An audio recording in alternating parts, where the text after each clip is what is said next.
Hello साथीहरू, सन्चै हुनुहुन्छ? ह्याप्पी एकादशी साथीहरू। आज चाहिँ ठाउँमा मेला लाग्ने गर्छ आजको दिन चाहिँ है। तपाईँहरूकोतिर पनि लाग्छ होला, हाम्रोतिर पनि एक दुई ठाउँमा लाग्छ। सो 3-4 दिनको बर्सातपछि आज अलिअलि उग्रेर जस्तो भएको थियो, त्यही पनि फेरि पानी पर्न थालिहाल्यो है।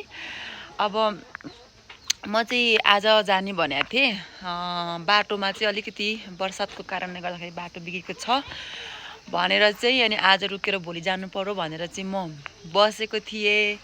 सो फेरि पनि पानी पर्न थाल्यो। अब गन्तव्यसम्म राम्रोसँगले पुग्न देला जस्तो छैन, त्यही पनि भोलि चाहिँ म जानै पर्ने हुन्छ। तपाईँहरूकोतिर पनि पानी परिरहेको होला। हुन त अहिले नेपालमा अधिराज्यभरि पुरै पानी परेको छ। अनि बाटोघाटोहरू सबै अब एकदमै पानी बाढी पहिरोहरूले चाहिँ रोकछेप गरिरहेको छ। सो धनकुटातिर पनि बाढी पहिरोले बाटो अलिकति बिगारेको छ अरे सुन्नमा आएको छ। सो त्यही भएर भोलि चाहिँ म जान्छु।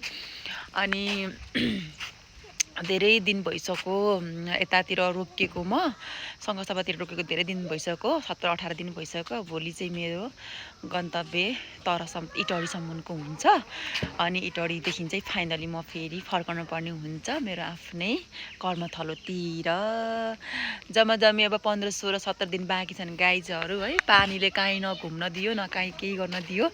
आज हाम्रो नजिकै एकादशी मेला लाग्थ्यो, वर्षमा एक दिन लाग्थ्यो, जाने भनेर प्लान गरेको थियौँ, त्यो पनि भएन। सो साथीहरू यस्तै छ है।